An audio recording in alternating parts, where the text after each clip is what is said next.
Okay, so in lecture number 3 of acid basis salt, role of water in ionization of acid and base, right?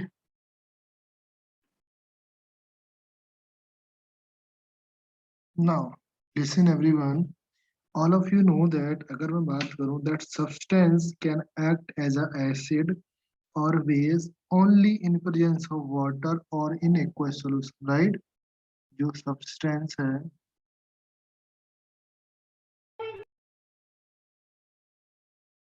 ये काम करेगा या तो acid की तरह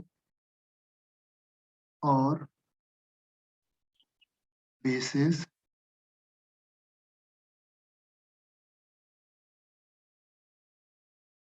एसिड और बेस की तरह काम करेगा only in presence of water और एक्वस सॉल्यूशन मींस इसका मैं एक्वस ले रहा हूँ सब्सटेंस अगर एक्वस सॉल्यूशन में तभी ये एसिड और बेस की तरह काम करेगा। आई थिंक ये तो क्लियर हो जाना चाहिए। ओके, अगर ये ड्राई स्टेट में है दैट मींस हम इसको बोलेंगे anhydrous substance. Okay, if dry state that is called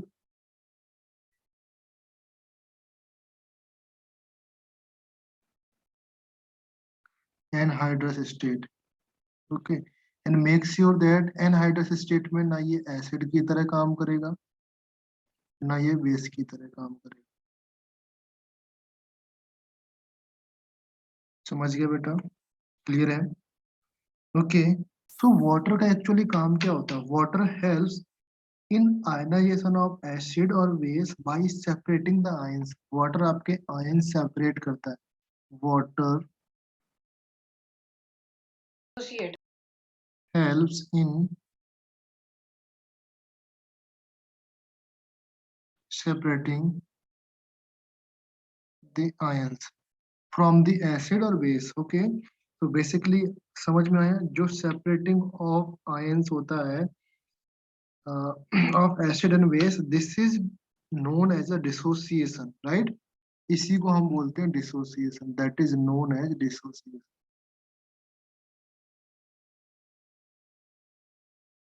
clear है? फॉर एग्जाम्पल अगर मैं बात करूं, अभी मैं एग्जाम्पल ले रहा हूँ आपके सामने, HCl आपके सामने है। Okay, in dry state, dry state में क्या होता है बेटा? HCl आपका गैस होता है। गैस होता है।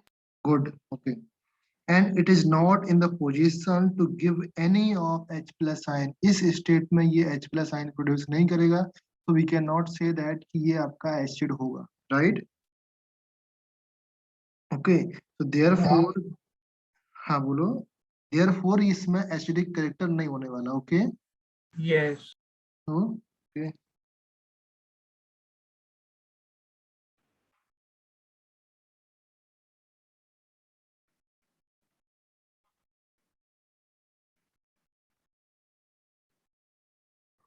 Acidic character. Okay, so now अगर हम बात करें HCl को, अगर हम लोग किसी भी वाटर पाइप से पास करें के या वाटर बीकर में डालें या वाटर पाइप से पास करें, तो जो H2O मॉलिक्यूल्स होंगे they are polar in nature, right?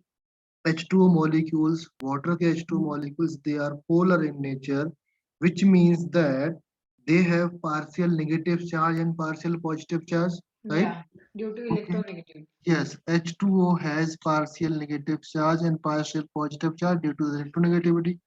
These partial negative और positive charge ये आपको क्या करते हैं? HCl को क्या करेंगे बेटा? इंड्यूस कर देंगे HCl के, तो इसके ऊपर partial negative partial positive charge आ जाएगा। तो बेसिकली यहाँ से H प्लस आपका निकल जाएगा ना, यहाँ से Cl नेगेटिव आपका निकल। समझ में आया? Just hold a minute.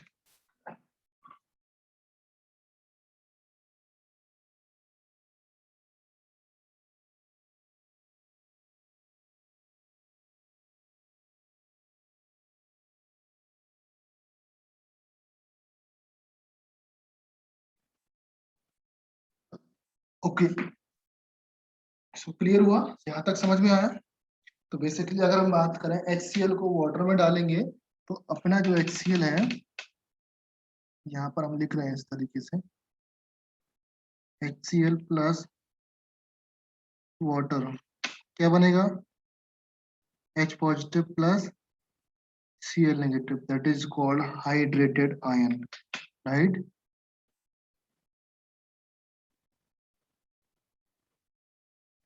समझ में आया बेटा all of you? Yes. Okay, so इसी आयंस की वजह से, चाहे एसिड हो, सेम टाइप का कंडीशन बेस के साथ होता है। इन्हीं आयन की वजह से इलेक्ट्रिक करंट आपकी पास होती है। अगर ये आयंस नहीं होते हैं तो एसिड आपका न्यूट्रल हो जाएगा, उसका कोई मतलब नहीं होगा, उसमें करंट आएगा ही नहीं। समझ गए? हमने देखा था ना इलेक्ट्रिसिटी कैसे पास होती है, करंट, यही अगर ये आयंस नहीं होते हैं तो करंट पास नहीं होगी। Okay, so these ion must should be available to pass the current. Okay, ये आयंस अवेलेबल होना चाहिए अगर हमको करंट पास करनी है तो। ओके, सेम फॉर्मूला अप्लाइड होता है बेटा किसी भी एसिड और बेस के साथ, कोई सा भी एसिड बेस ले लो वहां पर भी सेम फॉर्मूला अप्लाई होता है। समझ गए? So basically we can say that acid can release H plus ion in aqueous solution and base can release the OH ion in aqueous solution, right? Okay, and hydration help in the release of acid and base. Point clear all of you? Yeah. Yes. Okay. सो कल परसों जो हम बात कर रहे थे Arrhenius acid और Arrhenius base के बारे में बात कर रहे थे हम लोग, आर्हेनियस एसिड और आर्हेनियस बेस। अच्छा, did you know that Arrhenius acid और आर्हेनियस बेस क्या होता है? नहीं। यानी सर वो जो डेफिनेशन लिखी थी वो तो उसकी। हाँ, जो डेफिनेशन लिखी थी वो उसकी थी। चलो मैं बताता हूँ, different different theory of acid and base कौन कौन सी थ्योरी होती है। देखो, एक तीन सेगमेंट थ्योरी वाला, थी। यस, एक सेगमेंट वाला पार्ट ये खत्म हो चुका आपका। सेगमेंट वाला पार्ट बेसिकली मैं बोल रहा हूँ आपका एसिड और एसिड की प्रॉपर्टीज और बेस की प्रॉपर्टीज खत्म है आपके यहाँ पर। अभी आपको स्टार्ट करना था या तो सॉल्ट या इंडिकेटर या पीएच वाला पार्ट, इनमें से कोई चीज स्टार्ट करना था। ओके, तो अभी मैं एसिड और बेस पे फिर से चल रहा हूँ बिकॉज इसमें कुछ थ्योरी है जो आपको आइडिया नहीं है अभी तक। ओके, किसी ने पढ़ लिया होगा तो ठीक है, नहीं तो मैं बताता हूँ कौन कौन सी थ्योरीज सर है वो वो। लुईस एसिड लुईस बेस वाला। Yes, Lewis acid Lewis base, Arrhenius acid Arrhenius base, Lowry Bronsted acid, Lowry. हाँ वो पता रोस्ट, है। पता है ना आपको? हाँ ब्रॉन्स्टेड मतलब and Lowry. Accept electron accept proton वो। पक्का ना सबको पता है? So we can leave now, छोड़ दें क्या सर अभी? लेकिन वो बाकी की दो थ्योरीज बता दो ना यार, थोड़ा सा क्लियर आइडिया। अच्छा, चलो चलो हम बताते हैं। स्टार्टिंग लिखो, the theories of acid and base. Number 1,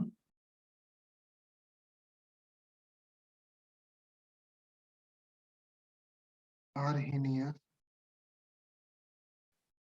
theory of acid and base. Okay, number 1, acid और बेस अकॉर्डिंग टू आर्हेनियस, ये आर्हेनियस की पॉस्टुलेट्स हैं। पॉस्टुलेट समझते हो? हाँ मतलब हाँ। उसने दिए हुए कई स्टेटमेंट्स। हाँ, उसके स्टेटमेंट है। ओके, जो बाद में गलत भी हो सकते हैं, जरूरी नहीं कि वो स्टेटमेंट एकदम कंफर्म हो गई, जो बाद में किसी भी सेक्शन तक अप्लाई भी कर सकते हो और नहीं भी कर सकते, डिपेंड करता है क्वेश्चन के अकॉर्डिंग। पॉस्टुलेट मतलब ये सोचो कि उसकी थ्योरी है, कोई उसने उसके ऊपर कंक्रीट सॉल्यूशन नहीं दिया, उसने जो रिजल्ट मिला उसने उसको बता दिया। अगर आपके लिए एप्लीकेबल है तो आप यूज कर सकते हो, अदरवाइज नहीं। समझ गए? ओके, सो पॉस्टुलेट में नंबर 1 आपका आता है, that is an acid वो substance है which can contain H plus ion, so contain hydrogen and produce H plus ion in the aqueous solution. Okay, तो एक शॉर्ट लाइन में लिखता हूँ, acid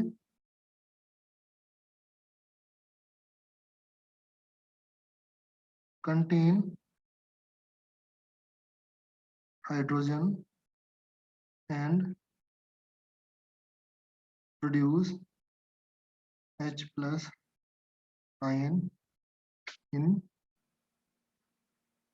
aqueous solution, right? Basically जो example अभी हम लोग डिस्कस किया, HCl क्या हो जाएगा, H plus and Cl negative. Aqueous भूल नहीं जाना, यहाँ पर एक्वस अंडरस्टूड है, ओके। हाँ H2SO4 है, 2H 2H पॉजिटिव, और 2 नेगेटिव। ओके। तो पहले H पॉजिटिव लिखेंगे plus and then SO4 single negative, और ये आपका फर्दर डिसोसिएशन हो सकता है H positive plus SO4 double negative, okay. Sir मतलब एक ही टाइम पे 2 हाइड्रोजन नहीं आते। हम डायरेक्टली लिख सकते हैं यहाँ पर 2 हाइड्रोजन, ऐसे भी लिख सकते हैं, कोई मतलब नहीं, जरूरत नहीं, ओके। यहाँ पर H हट जाएगा, फिर ये चीज हट जाएगी, ओके। देन नेक्स्ट वन मैंने अलग अलग लिखा था इस तरीके से कि ये वाला पार्ट आपका अलग रहेगा एंड ये इसको फिर से अलग फॉलो कर सकता है। कोई चीज नहीं है, गलत नहीं है बेटा, दोनों सही है, okay. Okay. Now acid clear है, बेस देखो, बेस क्या होगा,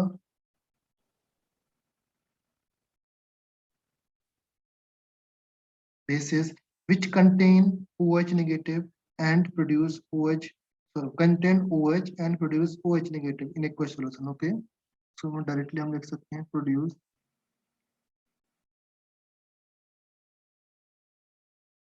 OH negative in aqueous solution, right? So example लिखेंगे यहाँ पर NaOH, Na positive, OH negative, K positive, OH negative, all in aqueous state, बेटा ये याद रखना है। सर इनमें Yes. से स्ट्रॉन्ग कौन है, KOH ना? स्ट्रॉन्ग आपका NaOH की वजह दोनों स्ट्रॉन्ग है, बट इन दोनों में से कौन सा स्ट्रॉन्ग है वो आपको रिएक्टिविटी सीरीज से डिसाइड करना पड़ेगा। जो रिएक्टिविटी सीरीज में ऊपर आता है वो ज्यादा स्ट्रॉन्ग सर होगा। पोटेशियम का होगा ना, क्योंकि हाँ पोटेशियम तो टॉप पे है। हाँ हाँ, पोटेशियम हो जाएगा। MgOH होल्ट वाइज है तो आप Mg से भी डिसाइड कर सकते हो, MgOH Holt wise Mg plus 2 और 2OH 2OH, ओके, क्लियर है। Now all acid will all acid जो कंप्लीटली आयनाइज हो जाते हैं वो आपके स्ट्रॉन्ग एसिड होते हैं, जो कंप्लीटली आयनाइज नहीं होते हैं वो आपके वीक होते हैं। ये तो आप डिस्कस कर चुके ना हम लोग, ओके। फॉर एग्जाम्पल यहाँ पर लिखता हूँ मैं that HNO3, now tell me HNO3 का जो आयनाइजेशन होता है बेटा, मैं आपको बता दूं for your information, H positive and और NO3 के NO3 पास में सिंगल होता है एंड ऑलमोस्ट 100% होता है आयनाइजेशन। इसका मतलब स्ट्रॉन्ग एसिड है, ऑलमोस्ट ये बोलोगे 100% ही होता है बेटा, क्योंकि स्ट्रॉन्ग एसिड का 100% आयनाइजेशन होता है, काफी ओके। स्ट्रॉन्ग है मतलब ये। हाँ, आयनाइजेशन, ओके। एंड अगर हम बात करें CH3COOH of this acid that ionize H plus H positive और CH3COOH negative. COO negative, this ionize partial ionization, ये एसिडिक है ना? partial ionization that means less than 30%। अब समझ लो कौन सा ये वीक है, नहीं सर वो स्ट्रॉन्ग है। ओके। सेम केस आपका किसके साथ आता है, बेस के साथ आता है, तो बेस का भी एग्जाम्पल लिख लो। अगर बेस सर की बात, अगर वो पार्शियली आयनाइज होते हैं तो फिर बाकी 70% का क्या होता है? 70% यहीं पे रहता है एसिड, ऐसा ही। और हाँ अगर 70, उसे फिर से पानी में डाला तो नहीं होगा ना, एक पॉइंट टाइम पे वो सैचुरेट हो जाता है। आयनाइजेशन ऐसे नहीं होता है ना, आयनाइजेशन बेटा इस तरीके से होता है, आयनाइजेशन एक्चुअली में इस तरीके से होता है, जो ये प्रोसेस है ना, ये प्रोसेस ऐसे होती है, रिवर्सिबल है। रिवर्सिबल रहती है। सो KOH हो गया आपका, KOH कंप्लीटली आयनाइज हो जाएगा। जो मैं एरो लगाता हूँ वो कंप्लीटली लगा दिया, ओके, बिकॉज ये कंप्लीटली K पॉजिटिव और OH नेगेटिव में कंप्लीट हो जाएगा। If you talk about NH4OH, ये आपका पार्शियल आयनाइज होगा। अमोनियम हाइड्रोक्साइड है ना? Yes, ammonium plus OH negative. Okay, these are strong base and weak base, right? Same यहाँ पर कंप्लीटली आयनाइजेशन, इसमें कंप्लीटली होगा, इसमें पार्शियल होगा। हम्म। ये थ्योरी हो गई आपकी acid base according to Arrhenius. Okay, अगर इसमें न्यूट्रलाइजेशन करते हैं हम लोग, न्यूट्रलाइजेशन डिपेंड करता, अगर आपका स्ट्रॉन्ग एसिड स्ट्रॉन्ग बेस है तो न्यूट्रलाइजेशन कंप्लीटली होगा। अगर कोई इनमें से वीक आ जाता है, या तो एसिड वीक हो या बेस वीक हो, तो आपका कंप्लीटली न्यूट्रलाइजेशन नहीं होगा। समझे भी पॉइंट को? अगर आपका, मैं बोल रहा हूँ न्यूट्रलाइजेशन रिएक्शन में स्ट्रॉन्ग एसिड है और स्ट्रॉन्ग बेस है, that means completely strong, completely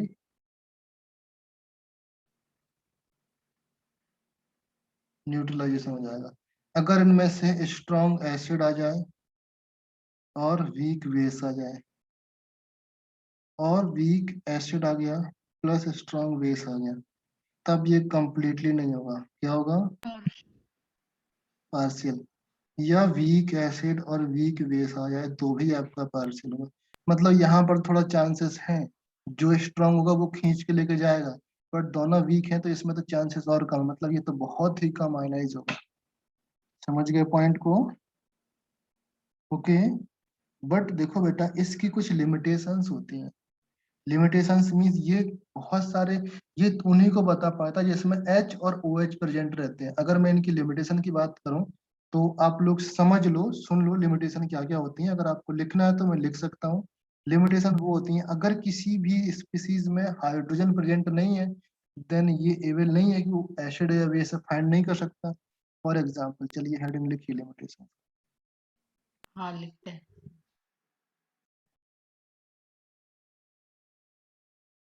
limitations की हेडिंग क्या है बेटा इसमें?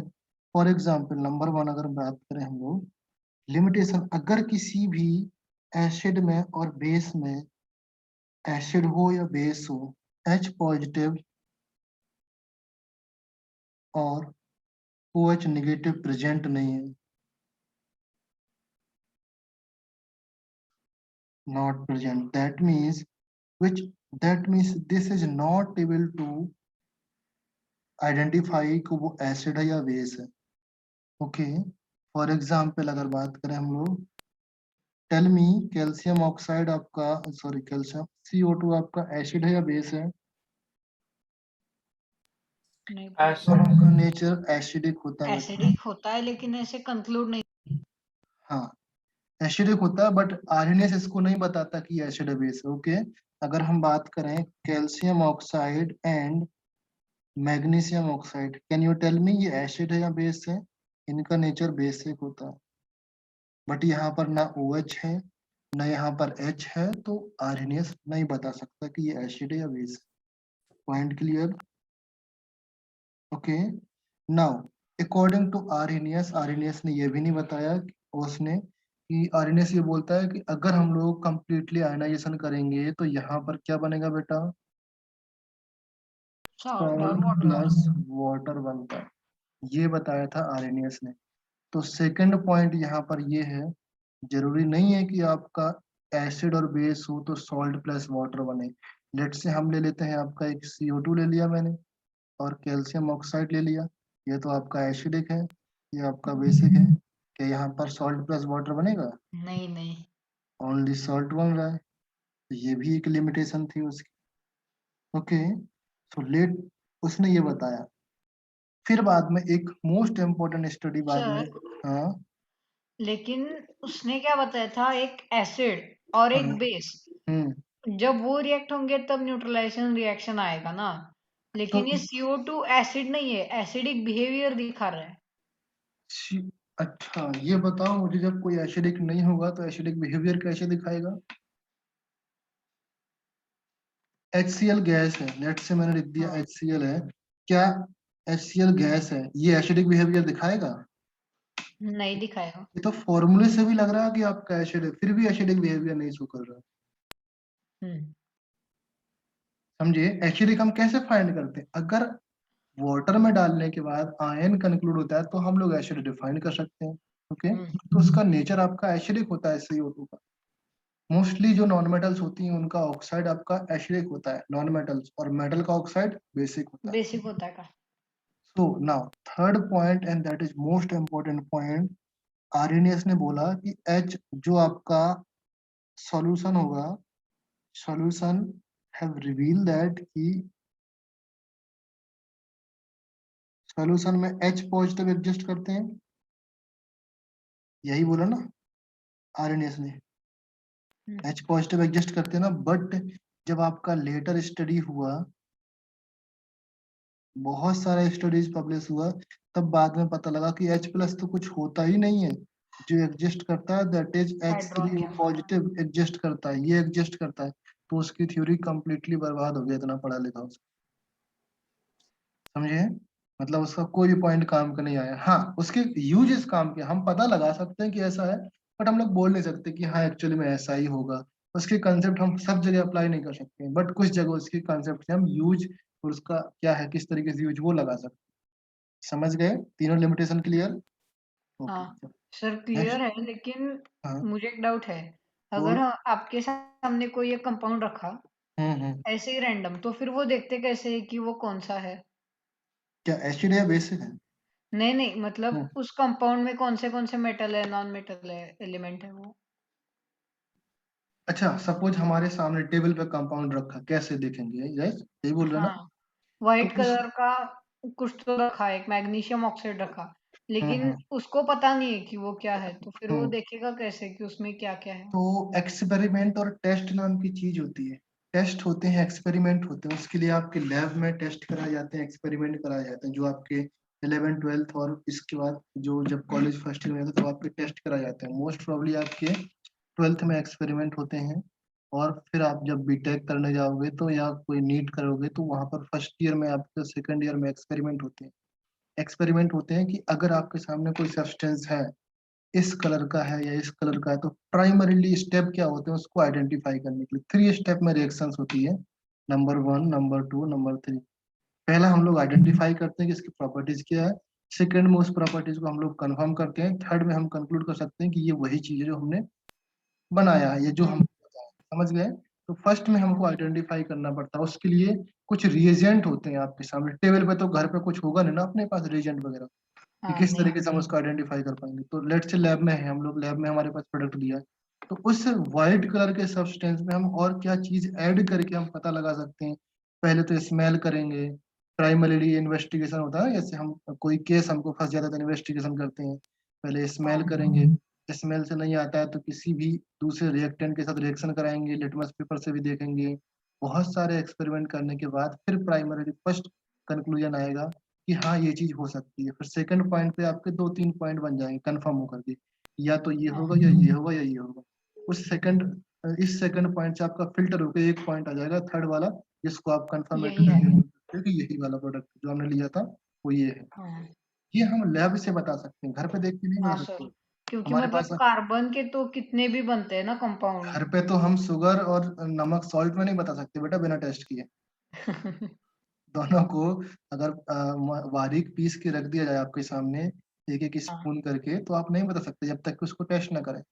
हाँ। ऐसे नहीं बता सकते ना।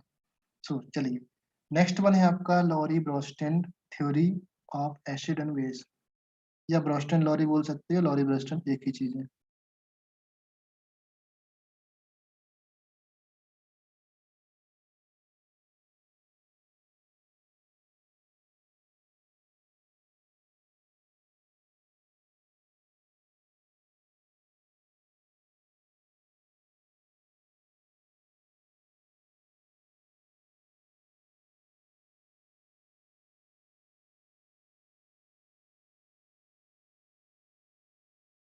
सेकंड पॉइंट था ये।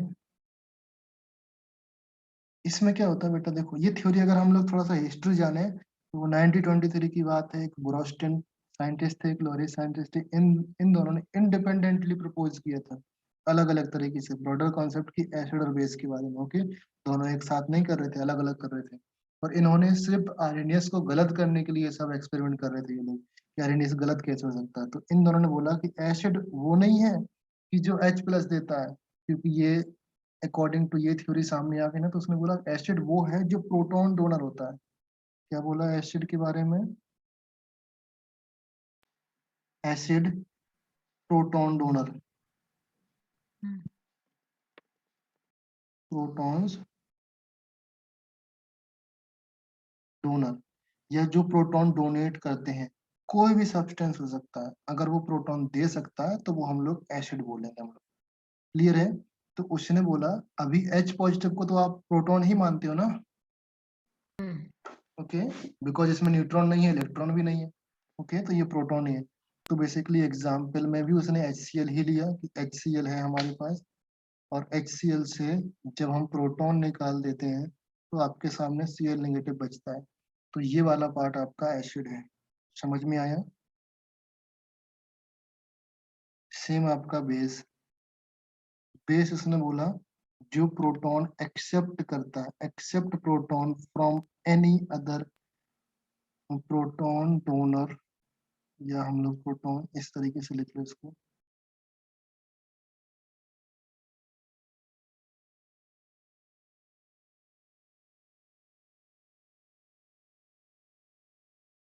Donate proton to any other substance accept proton from any other substance. Okay, for example अभी ध्यान से देखो बेटा, अमोनिया है आपके, अमोनिया क्या करता है? H प्लस एक्सेप्ट करेगा, क्या कंपाउंड बनाएगा? NH4 positive. क्लियर है ना? तो ये अमोनिया ने प्रोटॉन एक्सेप्ट किया, इसका मतलब अमोनिया क्या है आपका? बेस। Yes. ओके, और यहाँ पर HCl ने प्रोटॉन डोनेट किया, इसका मतलब HCl क्या है आपका? एसिड। ओके, नाउ अगर एसिड बेस की बात आती है तो basically N acid on losing the proton, okay, that means वो आपका एसिड हो गया। अच्छा चलिए इसका एक एग्जांपल लेते हैं। HCl है, प्रोटॉन डोनेट करने के बाद जो स्पीसीज बचती है बेटा वो उसका कॉन्जुगेट बेस होता है, ये इसी ने बताया था। HCl ने प्रोटॉन डोनेट किया तो ये क्या हो गया बेटा? Acid, right. और प्रोटॉन डोनेट करने के बाद जो स्पीसीज बचती है उसको बोलते हैं कॉन्जुगेट बेस।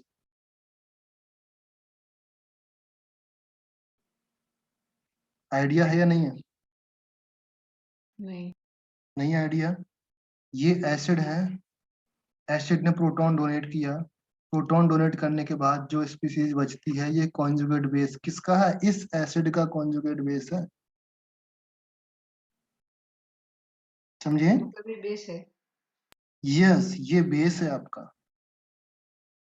और ये आपका एसिड है। ये इस एसिड का ये कॉन्जुगेट बेस है। कॉन्जुगेट बेस मींस ये दोनों साथ साथ में चलते हैं। ओके, ये इसका अपोजिट वाला पार्ट है। ओके, चलिए सेम अगर एग्जांपल हम लोग किसके लिए देखें, कॉन्जुगेट एसिड के लिए देखें। ओके, तो यहाँ पर देखो आपके सामने क्या है, let's say ammonia plus H positive. जब ये आपस में इस तरीके से एक्सेप्ट करके NH4 पॉजिटिव बनाता है ना,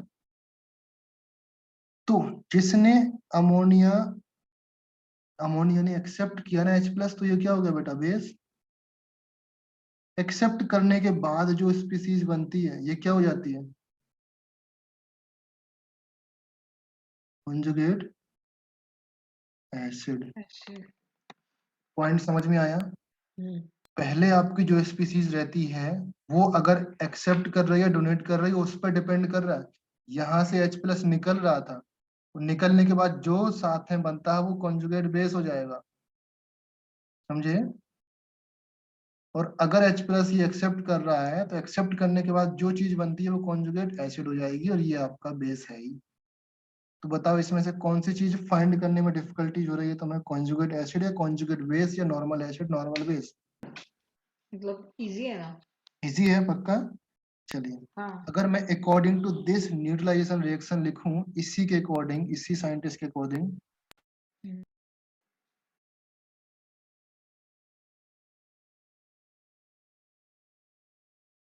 तो इसने क्या बताया न्यूट्रलाइजेशन रिएक्शन में, लेट्स सी, हम लोग यही रिएक्शन ले लेते हैं। आपका क्या था, अमोनिया प्लस HCl। जब ये आपस में रिएक्शन करेंगे, NH4 पॉजिटिव Cl नेगेटिव बनेगा। देखो प्रोडक्ट क्या बनता है, मैं लिख दे रहा हूँ यहाँ पर, NH4 Cl प्रोडक्ट बनता है। ओके, तो हमने उसको अलग अलग करके लिख लिया, that is NH4 positive and Cl negative. Clear है? नाउ यहाँ इस टाइप के क्वेश्चंस आपके एग्जाम में आते हैं। Now you have to identify that कि इस अमोनिया ने क्या किया। अगर मैं यहाँ से, जैसे आप रेडॉक्स वाला बनाते थे ना, ऑक्सीडेशन नंबर, इस अमोनिया से इस अमोनिया में क्या हुआ बताओ मुझे। H प्लस एक्सेप्ट किया ना उसने, रिडक्शन हो। रिडक्शन छोड़ो, H प्लस एक्सेप्ट किया, इसका मतलब ये क्या हो जाएगा आपका बेस। बेस। ओके, ये आपका कॉन्जुगेट एसिड। एसिड। Ca लिखता हूँ, कॉन्जुगेट एसिड से चलेगा? हाँ। गुड। नाउ टेल मी, इस एसिड से आपका इस Cl तक जग गया, H पॉजिटिव निकल गया, मतलब Cl हो H गया conjugate positive base. Declined.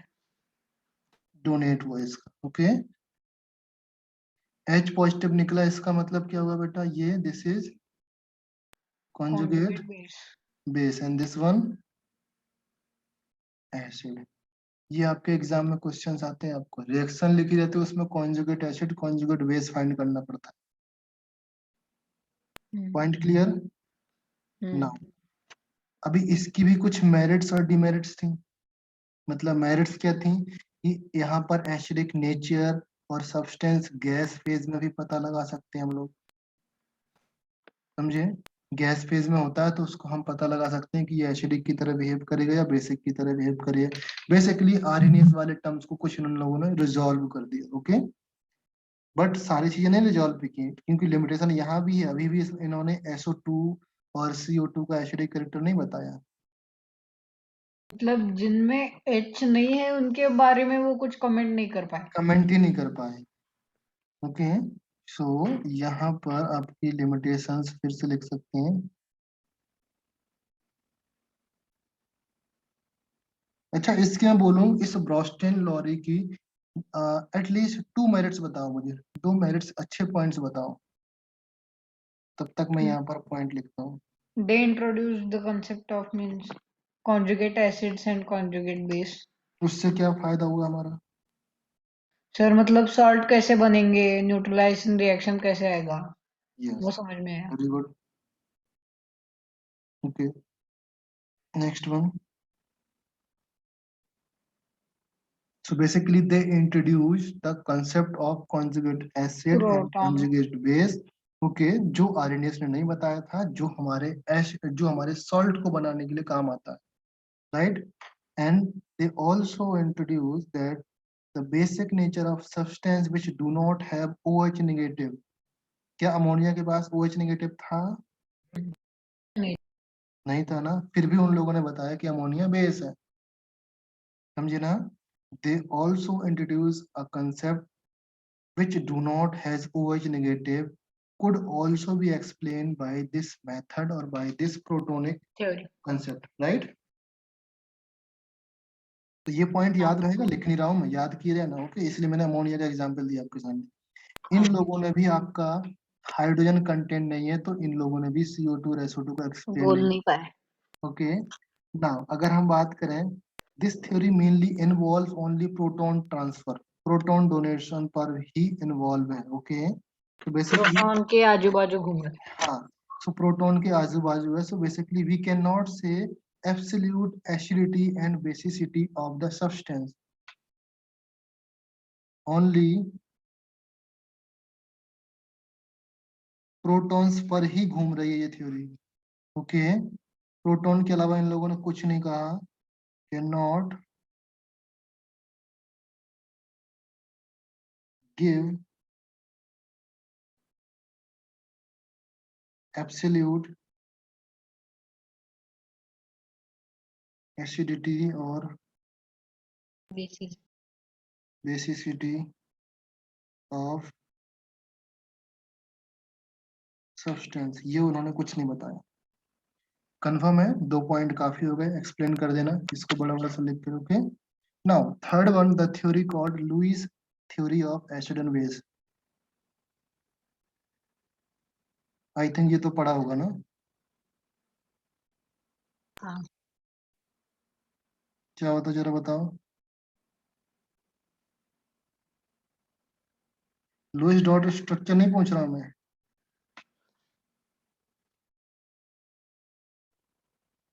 Tell me, क्या पढ़ा इसके बारे में, बोलो। देखो इन लोगों ने भी आफ्टर द ब्रोस्टन, ब्रोस्टन आपका 1923 में आया था, ये आपका 1930 में आया था। ओके, 1930 के आसपास आया था ये थ्योरी। इन लोगों ने क्या इंट्रोड्यूस किया, एसिड वो हैं which can accept as a lone pair, जो आपके लोन पेयर को एक्सेप्ट कर सकते हैं। हाँ okay, acid which can, sorry, हाँ एक्सेप्ट, एक्सेप्ट ही करते हैं। ओके, सो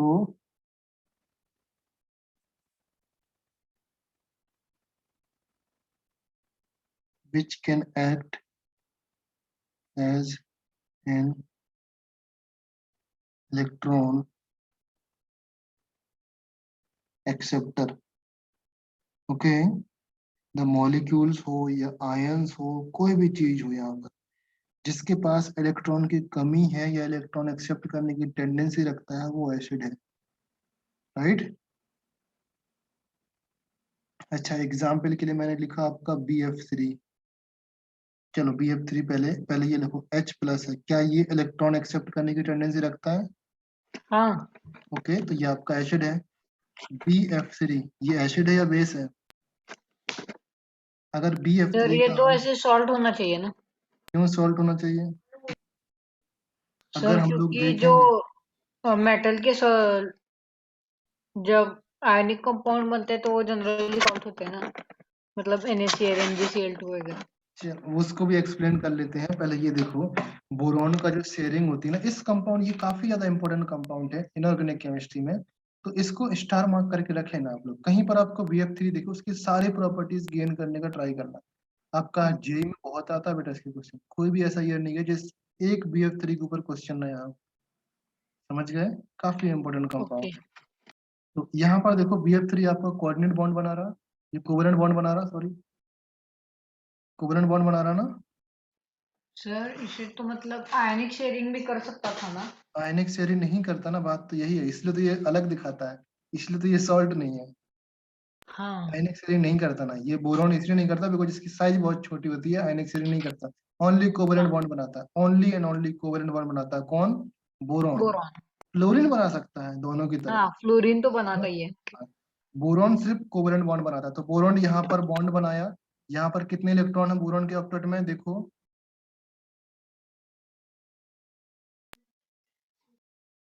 बोरॉन के पास हाँ, बोरॉन के पास ऑक्टेट में कितने इलेक्ट्रॉन है? 6। क्या ऑक्टेट कंप्लीट है? नहीं, तो क्या 2 इलेक्ट्रॉन ले सकता है ना? ले- 6 इलेक्ट्रॉन, 2 हाँ इलेक्ट्रॉन डिफिशिएंट। डिफिशिएंट, इसका मतलब ये एसिड है। राइट? समझ में आया कंसेप्ट? चलिए, बेस। बेस क्या चीज है? बेस वो चीज है which can donate electron pair या इलेक्ट्रॉन, हाँ डोनेट इलेक्ट्रॉन पेयर।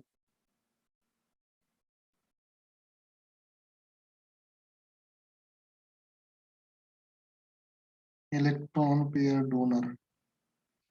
ओके, ये आपका मॉलिक्यूल, आयन, सब्सटेंस कुछ भी हो सकता है। ओके, डजंट मैटर, ये यही लुइस की अच्छी बात थी कि इसने सबके बारे में बताया।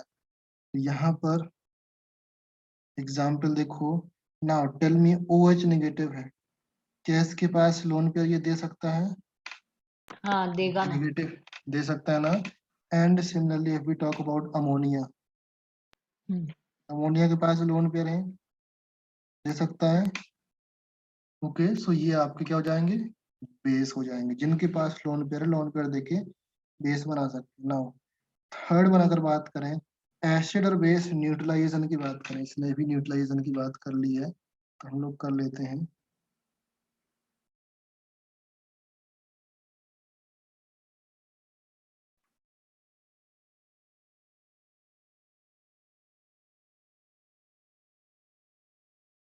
चलो एसिड में क्या था, लेट्स से हम एग्जांपल H+ आपका एसिड था,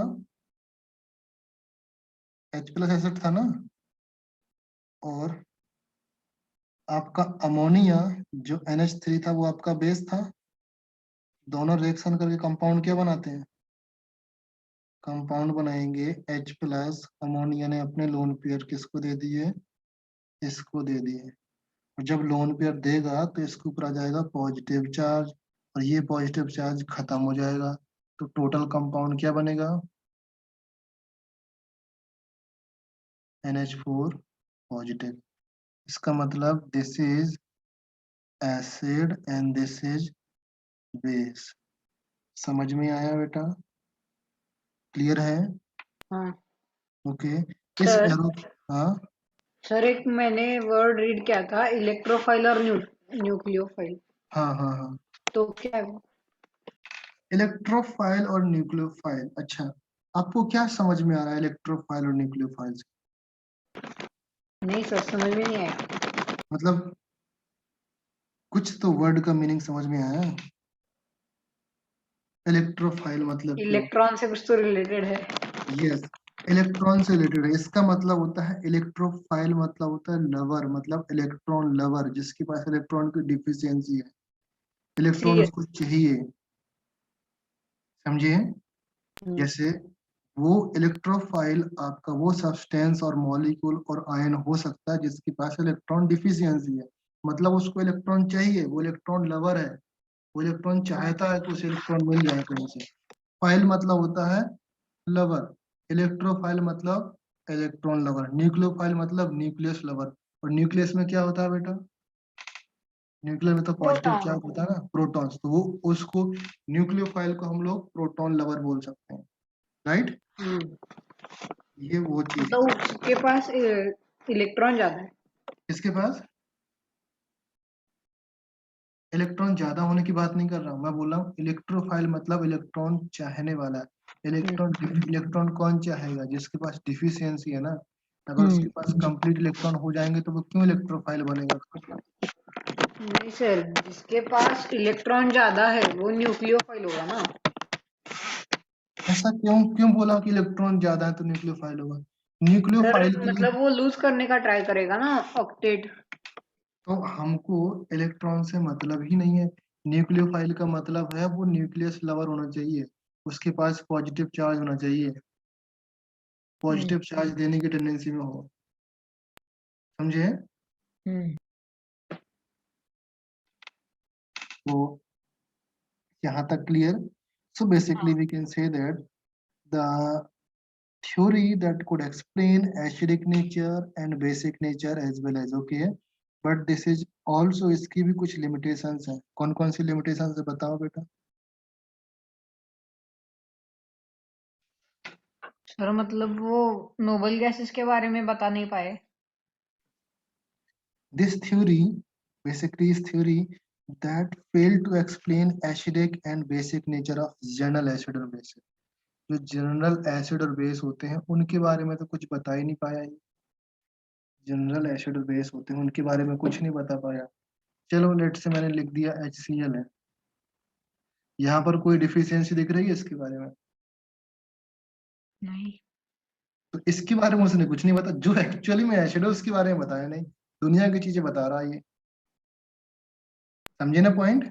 हाँ हाँ। तो एक्चुअल में जो एसिड बेस हैं उनके बारे में उसने कोई नहीं बताया कि एक्चुअल में ये एसिड क्यों है, इसके पीछे क्या थ्योरी है, वो नहीं बताया उसने।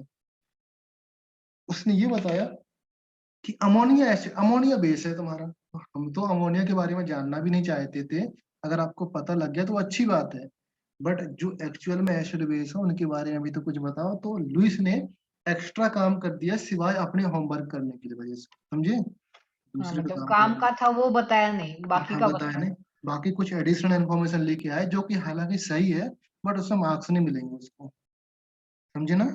जैसे एग्जाम में क्वेश्चन हम्म, आता है, आपको सब कुछ आता है, आप पूरा दुनिया का चीज लिख के आ गए, बट जो क्वेश्चन पूछा था उसके बारे में आपको कुछ नहीं आता था, वो कुछ नहीं लिखे।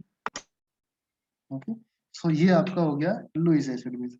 So this theory could not explain the general neutralization reaction involving the formation of salt and water. इसने कोई इंफॉर्मेशन ही नहीं बताया न्यूट्रलाइजेशन रिएक्शन का। क्यों नहीं बताया? बिकॉज अगर हम बात करते थे HCl का और NaOH का, तो उसने इनके बारे में नहीं बताया, तो आप क्या उम्मीद कर लोगे कि NaCl के बारे में कुछ बताएगा वो? जब नहीं, उसने ये नहीं बताया, ये नहीं बताया, तो इसके बारे में भी नहीं बताएगा वो, सॉल्ट के बारे में। न्यूट्रलाइजेशन के बारे में बता ही नहीं पाए। न्यूट्रलाइजेशन के बारे में उसने उनके बारे में बताया जो एक्सप्लेन किया, जिसका हम्म, जो एक्चुअली में एसिड बेस है उनके बारे में कुछ नहीं बताया। ओके, तो जनरली एसिड बेस की रिएक्शन बहुत फास्ट होती हैं, क्लियर है। एसिड बेस की रिएक्शन जो आपकी होती हैं लाइक NaCl और HCl, NaOH और HCl की रिएक्शन बहुत फास्ट होती हैं, और इस टाइप के रिएक्शन बहुत स्लो होती हैं, बिकॉज यहाँ पर आपका एक टाइप का कोऑर्डिनेट बॉन्ड टाइप बन रहा है, तो ये आपका बहुत स्लो प्रोसेस है। तो इसके बारे में उसने पूरा शुरू से लेकर के एंड तक बता दिया, इसके बारे में मतलब इस टाइप की रिएक्शन के बारे में उसने सारा थ्योरी बता दिया, रेट से, प्रोसेस से, रिएक्शन से, कोऑर्डिनेट बॉन्ड फॉर्मेशन से, कैसे क्या रिएक्शन है, बट सब उसने डिटेल में एकदम। सब डिटेल में बता दिए, बट उसने एसिड बेस के बारे में नहीं बता पाया। ओके, सो ये क्लियर हुआ, थ्योरी तीनों क्लियर हुई।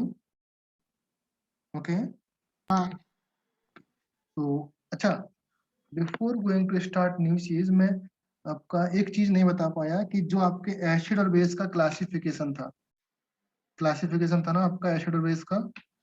मतलब किसके बेसिस पर? यस, वही तो, classification of acid and base on the basis of basicity और एसिडिटी, ये नहीं बताया ना मैंने। बेसिसिटी हाँ, क्या होता है और एसिडिटी क्या होता है, इंटेंसिटी से रिलेटेड है। बताते हैं। लेट से लेफ्ट हैंड साइड में लिखता हूँ एसिड, ओके, ये वहीं पर ऐड कर लेना ये पार्ट, ओके। एक पॉइंट जो आपका 4-5 नंबर था ना, उसी में एसिड वाले में ये वाला नोट कर लेना, बेस वाले में ये वाला नोट करना, या फिर यहीं से आप पढ़ सकते तो अच्छी बात है। क्लासिफिकेशन ऑफ एसिड और बेस है, नंबर 1 एसिड की कैटेगरी में आता है on the basis of basicity,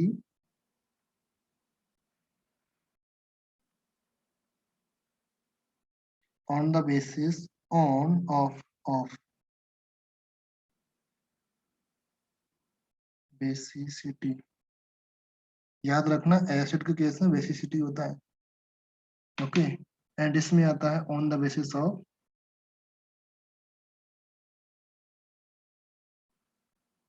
acidity. इसमें आपका क्या आता है, एसिडिटी आता है। समझ गए पॉइंट? बोलो यस सुनो, अरे हाँ या ना, कुछ तो बोला करो भाई। हाँ, हाँ, गुड गुड गुड। तो सर इस, इसमें ही वो आता है ना मोनो एसिडिक यस मोनो। इसी में आता है mono acid, di acid, tri acid, इसी में आता है। तो फर्स्ट हम लोग एसिड के बारे में डिस्कस कर ले सारी चीज, फिर बेस के बारे में डिस्कस करें, ओके। सो फर्स्ट वन अगर हम बात करें, number of H plus ion produce by ionisation of one molecule of acid, that is called basicity. Basicity क्या है बेटा? नंबर ऑफ H प्लस, और आरएनएस का भी लिख लेते हैं, खुश हो जाएगा, H3O positive ions produce bye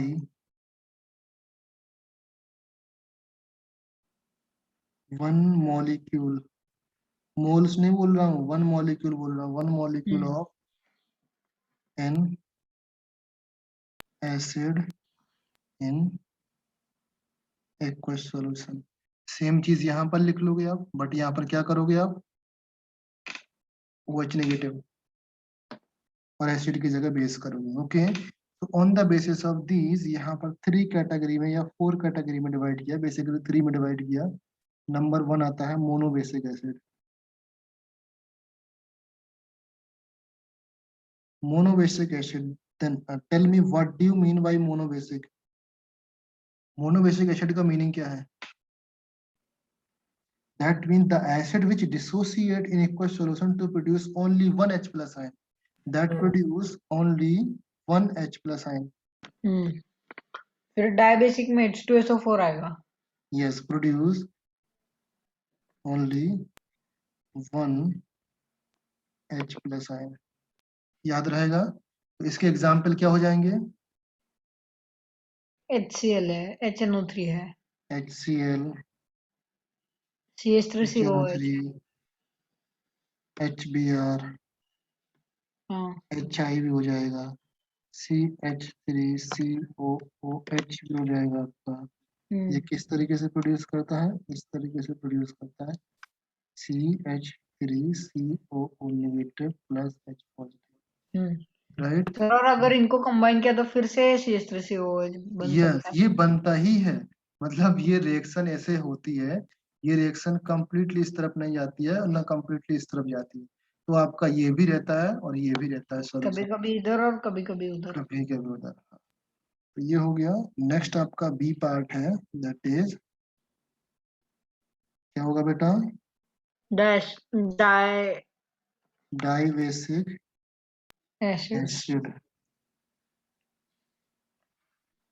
then dibasic acid का मीनिंग क्या है? They produce 2H plus ion, right? Produce 2H plus ion per molecule. याद रहेगा ना, एक मॉलिक्यूल में 2H प्लस होना चाहिए, ऐसा नहीं कि कोई रैंडम हम 2 से 2 कर दें, तो ऐसा नहीं होगा। ओके, सो इसके एग्जाम्पल क्या होंगे? H2SO4, हाँ, सल्फ्यूरिक एसिड। H2SO4 हो गया, एंड H2C2O4, ये वो ऑक्सैलेट एसिड है ना? CO3, यस, ऑक्जेलिक ये एसिड है, कार्बोनिक है। यस।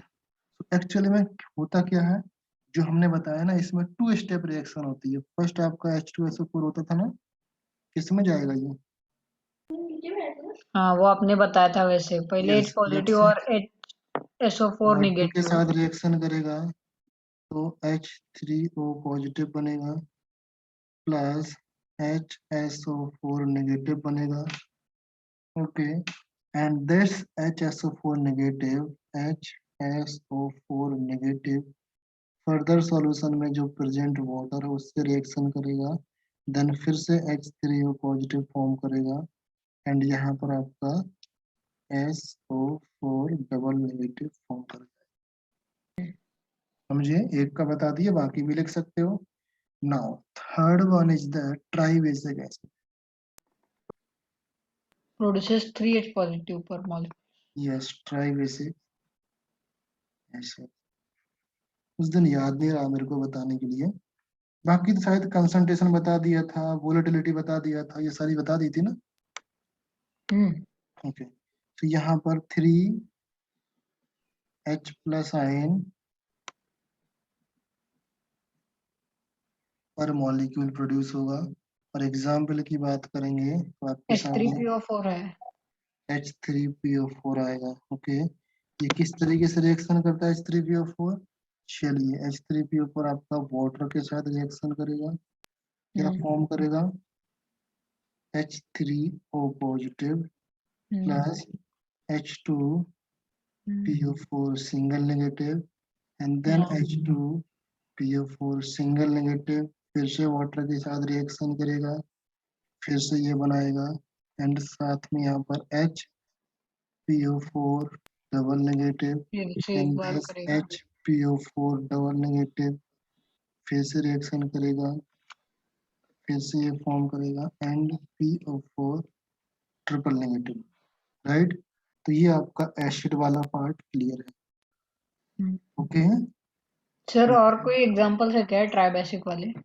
ट्राई बेसिक वाले और कोई एग्जांपल? H3PO3,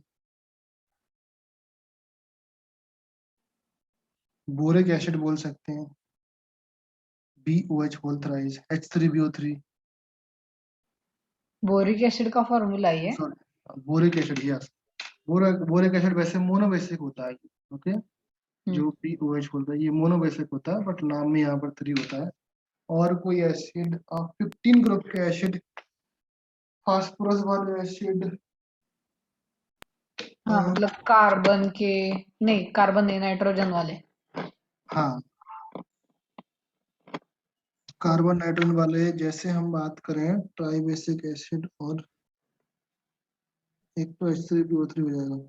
सिट्रिक एसिड भी ट्राई बेसिक एसिड होता है, सिट्रिक एसिड, हाँ वो भी ट्राई बेसिक एसिड होते हैं। और बहुत सारे हो सकते हैं, मतलब अभी करंटली मुझे से याद नहीं आ रहा। अगर हम लोग एग्जाम्पल देखेंगे, सिट्रिक एसिड हो गया आपका, या पॉलीबेसिक एसिड भी इसी में आ जाते हैं बेटा। जो पॉलीप्रोटिक एसिड होते हैं ना, जो एक से ज्यादा, सॉरी, 2 से ज्यादा H+ आयन प्रोड्यूस करते हैं, 3 या 3 से ज्यादा।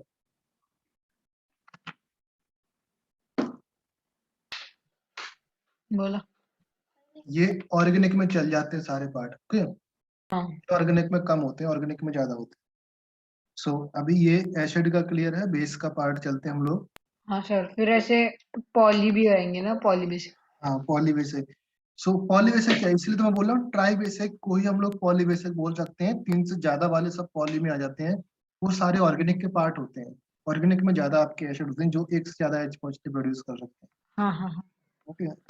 तो जितना भी C OH लगा दो उतना बेसिक बन जाएंगे। हाँ हाँ हाँ। अगर COOH में आपका क्या होता है, एक एसिड होता है ना, तो लेट से हमने 4 COOH लगा दिया तो पॉलीबेसिक बन गया। 5 हम्म। लगा दिया तो और बन गया, 6 लगा दिया, ऐसे कर सकते हो, ओके। कैसे तो भी लगा सकते हैं कितने भी। हाँ अभी IUPAC पढ़ोगे आप, लगा सकते हो। हाँ सर। तो नेक्स्ट यहाँ पर आपको नंबर ऑफ OH आयंस लिख सकते हो यहाँ पर। Number of OH ion produce, let me write down sir my. आप ही सिखाएंगे ऑर्गेनिक केमिस्ट्री? पे डिपेंड करता है टाइम के ऊपर, किसको कौन से सर को कितना टाइम बचता है, उसी के हिसाब से हम सिखा सकते हैं। Number of OH negative ions, OH negative produce by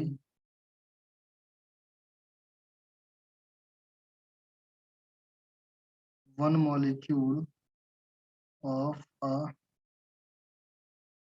base in aqueous solution, okay. इसमें भी आपका फर्स्ट पार्ट है मोनो, क्या है बोलो? मोनो बेसिक आएगा, हाँ। मोनो एसिडिक, मोनो बेसिक नहीं आएगा, मोनो एसिडिक आएगा ना। Mono acidic base.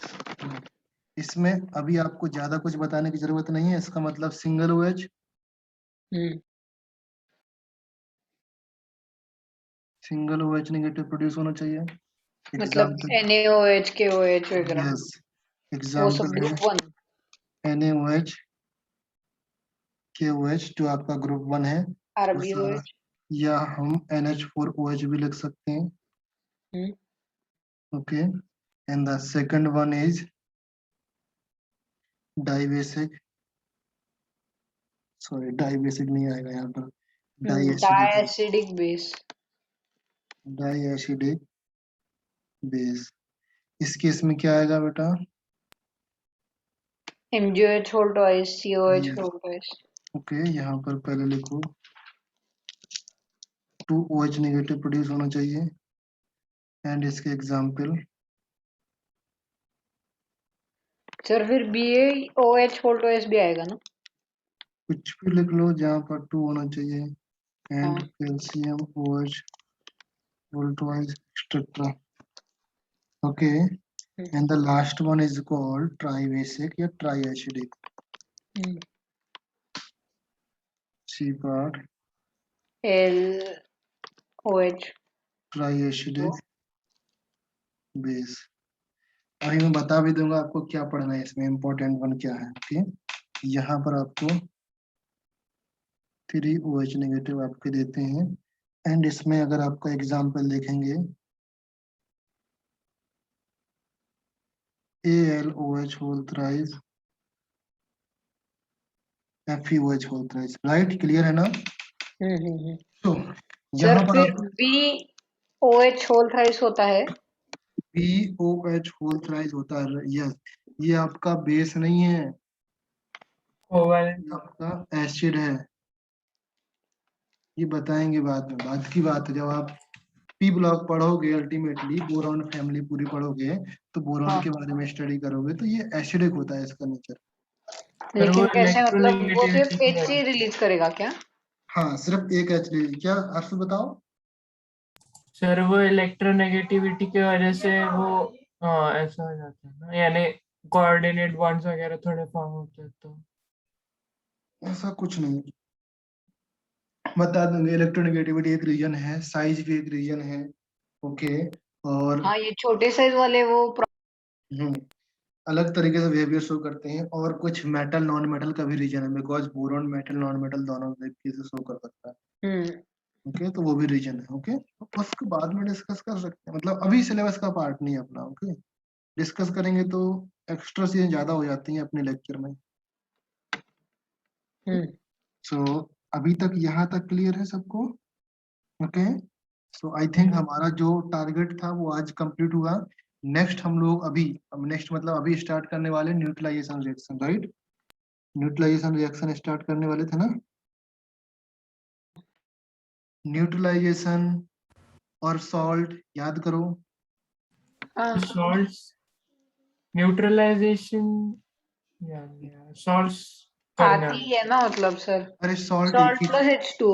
सॉल्ट और न्यूट्रलाइजेशन एक ही चीज है। ओके, तो उसको हम लोग यहाँ से स्टार्ट करते हैं। पहले न्यूट्रलाइजेशन पढ़ लेते हैं थोड़ा सा, फिर हम लोग सॉल्ट पे चलेंगे। ऐसा कोई दिक्कत नहीं है, सॉल्ट भी डायरेक्टली स्टार्ट कर सकते हैं, बिकॉज न्यूट्रलाइजेशन से ही सॉल्ट बनता है।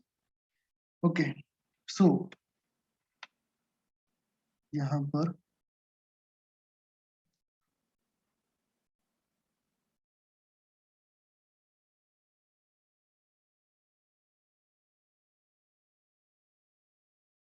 न्यूट्रलाइजेशन,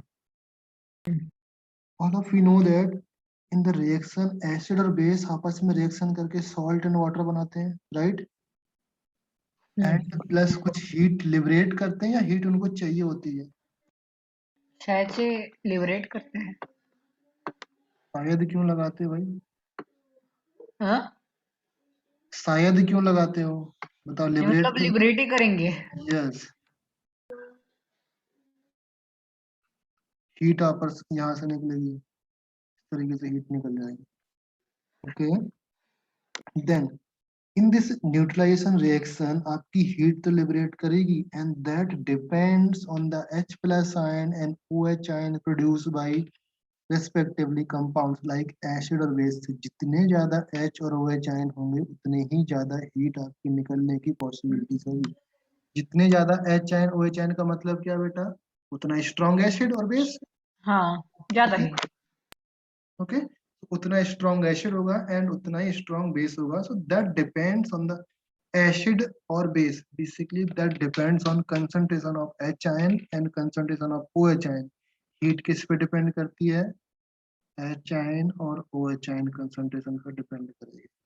ओके, फॉर एग्जांपल अगर हम बात करें H2SO4 कितने नंबर ऑफ OH आयन देगा? 2 नंबर ऑफ OH आयन देगा। ओके, हाँ, मतलब क्लियर है? H2 2H प्लस देगा। 2H प्लस देगा। ओके, अगर NaOH की बात करें तो NaOH कितने नंबर ऑफ देगा? एक ही। एक ही देगा। ओके, तो NaOH का एक OH को न्यूट्रलाइज करने के लिए H2SO4 के कितने मॉलिक्यूल चाहिए? एक। हाफ। हाँ, सॉरी, हाफ। या basically we can say that कि 1H2O को न्यूट्रलाइज करने के लिए 2 मॉलिक्यूल्स ऑफ NaOH चाहिए। NaOH चाहिए, हाँ, ये अच्छा है। ओके, सो हाँ, इस तरीके से हम लिख सकते हैं यहाँ पर।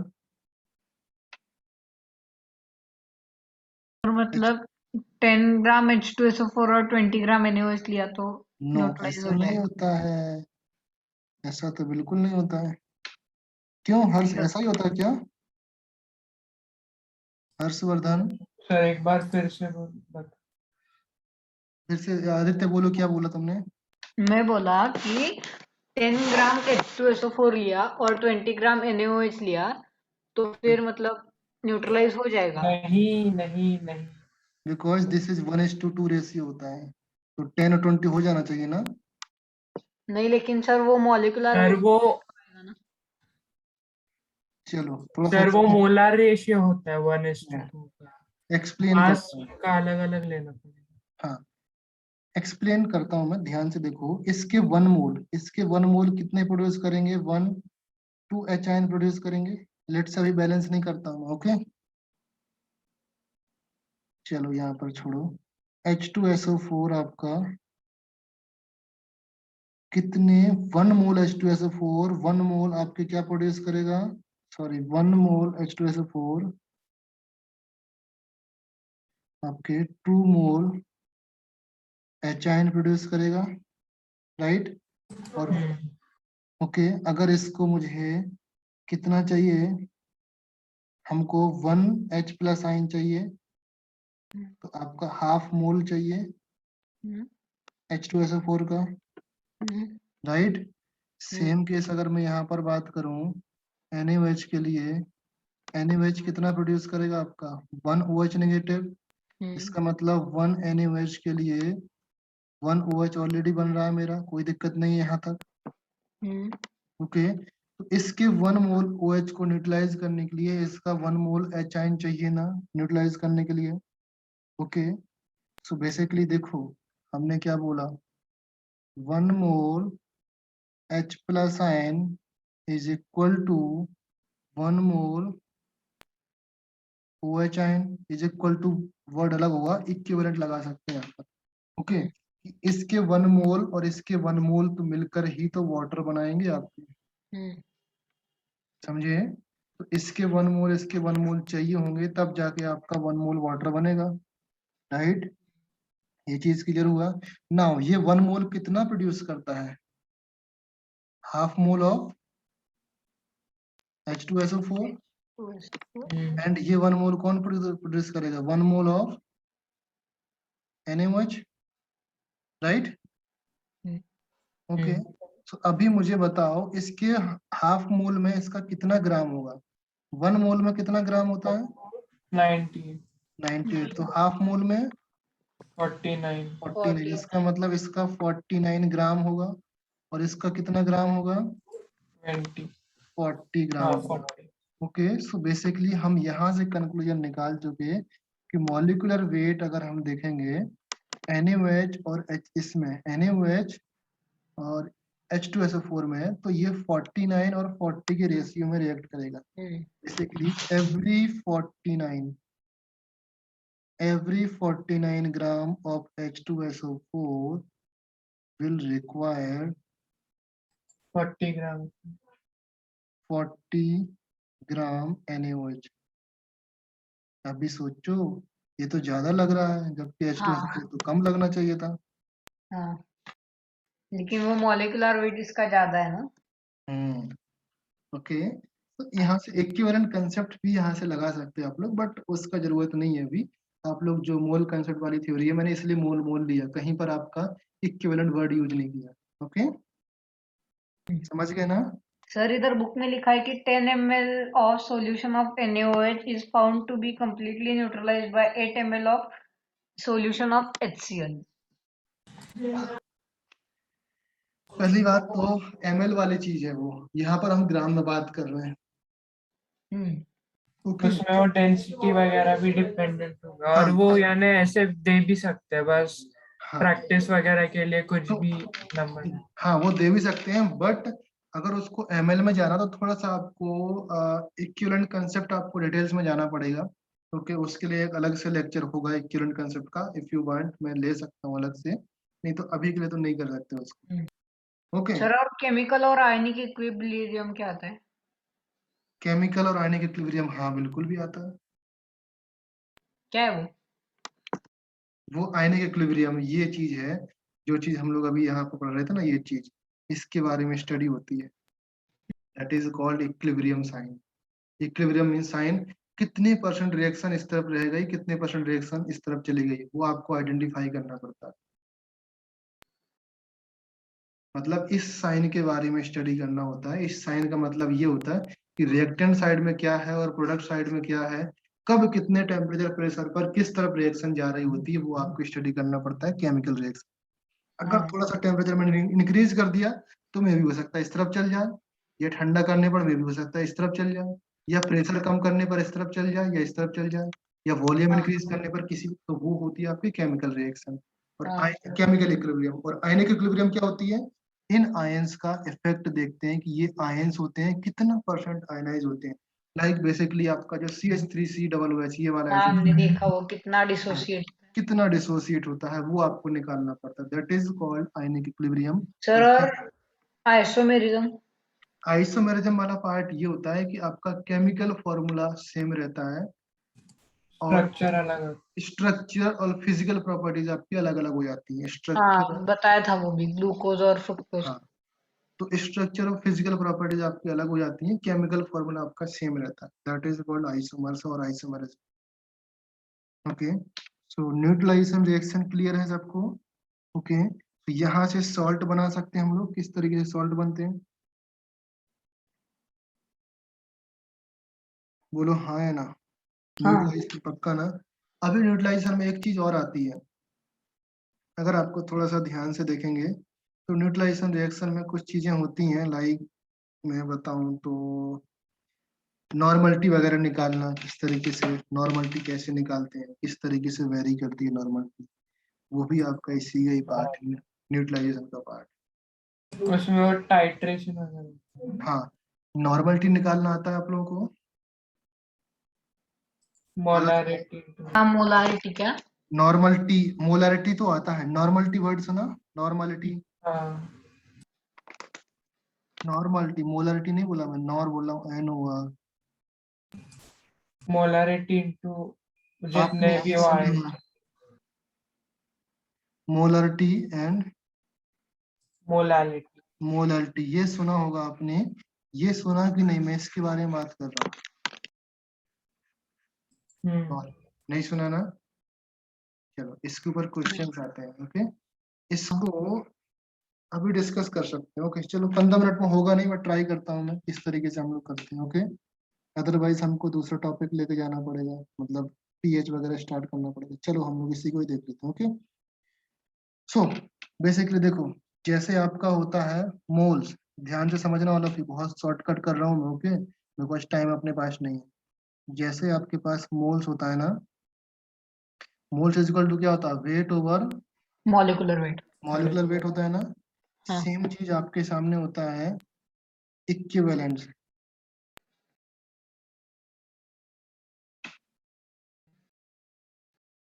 इक्विवेलेंट समझे कि नहीं? हाँ, कहाँ से समझे इक्विवेलेंट, बताओ क्या होता है इक्विवेलेंट? नहीं नहीं, मतलब वैसे नहीं। हम्म, तो देखो, जो मैं बोल रहा हूँ, मैं ये बोल रहा हूँ कि अगर आपके सामने मोल्स पता है, उसके मोल से आप निकाल सकते हो sample mass over molecular mass. Okay, अगर आपको निकालना है नंबर ऑफ इक्विवेलेंट्स, निकालना है इक्विवेलेंट्स और नंबर ऑफ इक्विवेलेंट्स निकालना है, that is weight means sample mass over equivalent mass, इसको बोलते हैं ईडब्ल्यू को बोलते हैं इक्विवेलेंट मास और वेट। कुछ भी बोल सकते हैं, मास और वेट दोनों सेम चीज है। ओके, समझ गए? तो आप ये समझो, इक्विवेलेंट वेट निकालना आ गया। इक्विवेलेंट वेट समझ गया कि नहीं, पॉइंट अभी बताओ। हाँ, ओके, फॉर्मूला से। नाउ मौलिक, अभी देखो इस चीज में आपको क्या क्या आइडिया है। वेट आपको गिवन होगा, ये भी आपको गिवन होगा, that W is equal to क्या है बेटा, सैंपल मास, हम्म जो आपके पास गिवन होगा। Hmm okay, molar mass, molecular weight तो आपको आइडिया आइडिया है, आइडिया है ना, हम्म। मॉलिक्यूलर वेट हाँ हाँ, वो तो हाँ, पता है। निकाल सकते हो। Equivalent mass equivalent weight idea नहीं है, ये आपके पास इसका कोई क्लू नहीं है। तो इसका क्लू निकालने के लिए मैं एक आपको हिंट देता हूँ। जब भी आपको ईडब्ल्यू निकालना हो, ईडब्ल्यू इजकल टू होता है मॉलिक्यूलर मास ओवर बेसिसिटी और एसिडिटी। समझिए, अगर बेस हो तो एसिडिटी लगा दो, अगर एसिड है तो बेसिसिटी लगा दो। ओके, मतलब वो मोनो डाई वगैरह। हाँ मोनो डाई, अगर मोनो है तो 1 से डिवाइड करना, डाई है तो 2 से डिवाइड करना, ट्राई है तो 3 से डिवाइड करना। समझिए कि नहीं? जैसे मैंने लिखा आपके सामने हाँ H2SO4, तो H2SO4 का इक्विवेलेंट वेट निकालो, तो 49 आएगा। 98 डिवाइडेड बाई 2 49 आ जाएगा। हाँ हाँ ओके, तो इक्विवेलेंट वेट, लेट से मैंने बोला कि NaOH का इक्विवेलेंट वेट निकालो, तो 40 डिवाइडेड बाई 1 कितना जाएगा? 40 आएगा। 40 आएगा, तो ये निकालना जाएगा। Equivalent weight is equal to होता है मॉलिक्यूलर वेट ओवर बेसिसिटी और एसिडिटी। एसिडिटी, इसको बोलते हैं बेटा जेड फैक्टर बोलते हैं इसको। जेड फैक्टर आपका दोनों में काम आ जाता है, चाहे बेसिसिटी हो या एसिडिटी हो, जेड फैक्टर में काम आ जाता है। समझ गए? किसी भी चीज में। अभी आप इसको सोचो, यहाँ पर जो मैं ये पॉइंट था आपका 49 ग्राम और 40 ग्राम ही क्यों आया था? बिकॉज ऑलवेज जो न्यूट्रलाइजेशन रिएक्शन होती है हमेशा वो अपने इक्विवेलेंट मास में ही रिएक्शन करते हैं। समझे बेटा? हाँ हमेशा इक्विवेलेंट मास में ही रिएक्शन करते हैं। जैसे मैंने बोला HCl और NaOH की रिएक्शन करानी है, कितना कितना वेट इक्वल होगा? हम सीधे बोल देंगे इसका इक्विवेलेंट मास कितना है, 36.5। HCl इज इक्वल टू इसका वेट 40 ग्राम, तो इसके इतने ग्राम रिएक्शन करेंगे तब जाके कंप्लीटली न्यूट्रलाइजेशन होगा। तो आपको सोचना ही नहीं है, सीधे इक्विवेलेंट मास इक्वल कर देना है। समझे? हाँ लेट से मैंने यहाँ पर लिख दिया H3PO4, तो अब क्या करना है? H3PO4 का इक्विवेलेंट मास निकालना है। इक्विवेलेंट मास निकालोगे तो 98 डिवाइडेड बाई 3, तो हम लिखेंगे 98 डिवाइडेड बाई 3 ग्राम इसके, और इसके 40 ग्राम रिएक्शन करेंगे तब जाके कंप्लीट न्यूट्रलाइजेशन होगा। तो इक्विवेलेंट वेट से कितना सिंपल आ गया? इक्विवेलेंट वेट निकालना आ गया ना आप लोगों को? ओके, इक्विवेलेंट वेट से बहुत सिंपल हो गई ये सारी चीजें, कि इजीली हम लोग कंप्लीटली न्यूट्रलाइजेशन कैसे होता है वो आप पता करना सीख गए हो। यहाँ तक समझ में आया? हाँ ओके, नाउ जैसे आप इक्विवेलेंट वेट निकालना सीख गए वैसे आप नंबर ऑफ इक्विवेलेंट्स भी निकालना सीख गए। क्यों?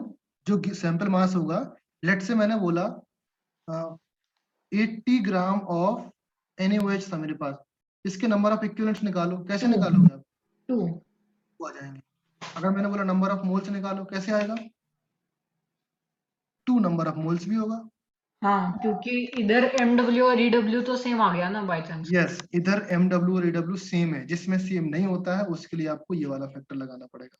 मतलब जो मोनो वाले हैं उनका सेम आएगा। उनका सेम आएगा, वेरी गुड। ओके, जो मोनो वाले हैं उनका सेम आएगा, डाई वाले में 2 से डिवाइड, ट्राई वाले में 3 से डिवाइड हाँ, करना। मतलब वेरिएशन आएगा। बस इतना वेरिएशन आएगा। यहाँ तक क्लियर बेटा सबको? ओके, नाउ फिर हमारा एक इम्पोर्टेंट टर्म्स आता है normality.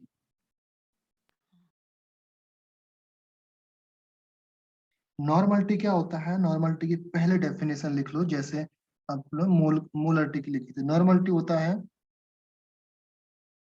Number of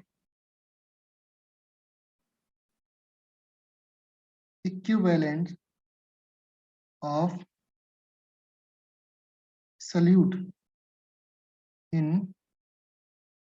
1 litre of solution. liter of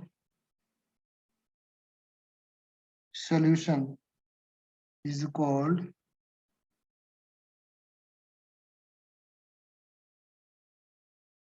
normality. अगर आपको थोड़ा सा मैं रिमाइंडर कराऊं, मोलरिटी की डेफिनेशन क्या होती है? मोलरिटी की डेफिनेशन सेम रहती है, नंबर ऑफ इक्विवेलेंट की नंबर जगह ऑफ पर मोल्स अपॉन लीटर्स बस of solution. Number of moles आ जाते हैं, moles of N solute, over. और पूरा का पूरा सेम रहता है डेफिनेशन।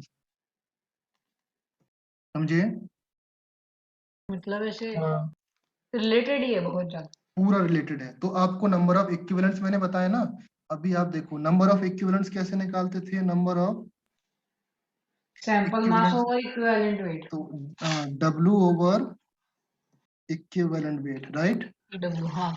नाउ और नंबर ऑफ मोल्स, लेट से मैंने लिखा मोल्स को हमने N से लिखा, मोल्स को N से लिखा, ये कैसे निकालते थे? Weight over molecular weight. Molecular weight. Okay, now आपके पास इक्विवेलेंट वेट का फॉर्मूला भी आइडिया लग गया। क्या है फॉर्मूला इक्विवेलेंट वेट का फॉर्मूला? मतलब given molecular weight weight upon upon acidity और बेसिसिटी, Yes. वो जेड फैक्टर। Z factor. तो इस इक्विवेलेंट को हम लोग इक्यू वर्ड से लिखते हैं, okay. And W is equal to हम क्या लिखेंगे? Molecular weight upon Z factor, okay.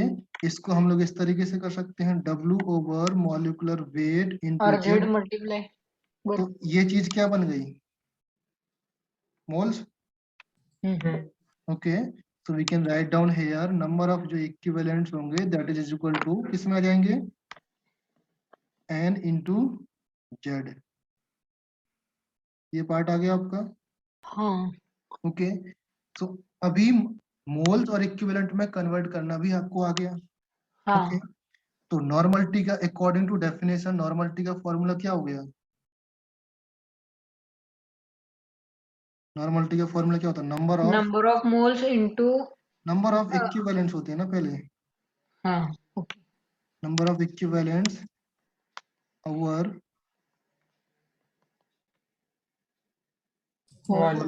In litre. किसका लीटर? वॉल्यूम ऑफ सॉल्यूशन, इसमें लीटर में, राइट। हाँ। ये चीज होती है ना। अभी हम लोग इसको, अगर हमारे पास क्या है, नंबर ऑफ इक्विवेलेंट्स नहीं है, तो हम N इंटू जेड भी कर सकते हैं ऊपर, ओवर वॉल्यूम इन लीटर कर सकते हैं ना। ये चीज क्लियर है ना? ध्यान से देखना, अगर आपके पास वॉल्यूम मेरा ml में दिया है तो मैं क्या करूंगा? नॉर्मलिटी को हम लोग n से शो करते हैं बेटा, ध्यान रखना, ओके। तो n इज इक्वल टू होता है n into Z over volume in litre. ध्यान से समझना भी, इस वॉल्यूम लीटर को मैं ml में कन्वर्ट करूंगा तो क्या आ जाएगा? n इंटू जेड ओवर यहाँ पे 1000। आपका वॉल्यूम इन ml इंटू 1000, राइट। हाँ ऊपर चल जाएगा ना, राइट। सो अभी आपके सामने फॉर्मूला आ गया यहाँ पर, जो फॉर्मूला एक्चुअल में होना चाहिए, the normality is equal to हो जाएगा n into Z into over v in ml into 1000। हाँ। और सर ये एमएल में कैलकुलेट करते हैं। ml में जनरली दिया रहता है, मतलब 90% टाइम आपको ml में दिया रहेगा। अगर ओके। नहीं आपको लीटर में करना है तो इसलिए हम लोग ml में बताते हैं ना। अगर लीटर में दिया रहेगा तो लीटर में भी कर सकते हो, कोई दिक्कत नहीं है। हाँ वही, मतलब डायरेक्ट बन जाता ना। या तो फिर आप इस तरीके से कर सकते हो, इक्विवेलेंट्स ओवर वॉल्यूम इन ml इंटू 1000। ये दोनों फॉर्मूले याद रहेंगे, हाँ। ओके। ये हम नॉर्मलिटी के फॉर्मूले होते हैं, नॉर्मलिटी निकालने के लिए हम लोग बताते हैं, ओके।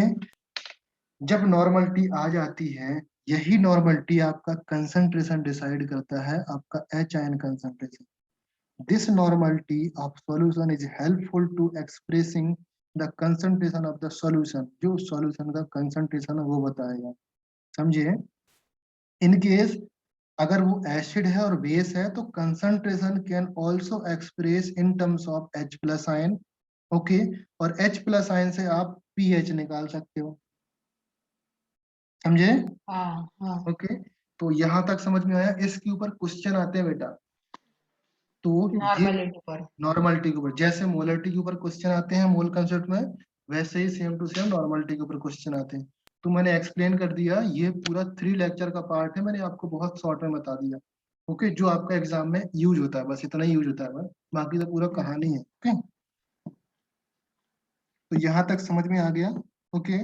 नाउ इसके बाद अगर सोचो आपके चलो नाउ नेक्स्ट वाला पार्ट हम लोग पीएच वाला पार्ट होता है।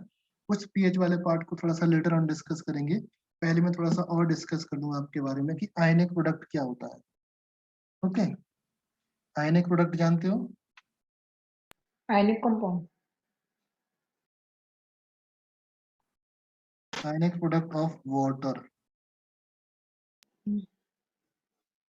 H प्लस और OH। यस। हाँ H वही। प्लस और OH नेगेटिव। अगर आपके सामने H प्लस है, H प्लस तो बाद में आएगा, पहले H2 होगा, हाँ H2 आपका H plus and OH negative बनाएगा।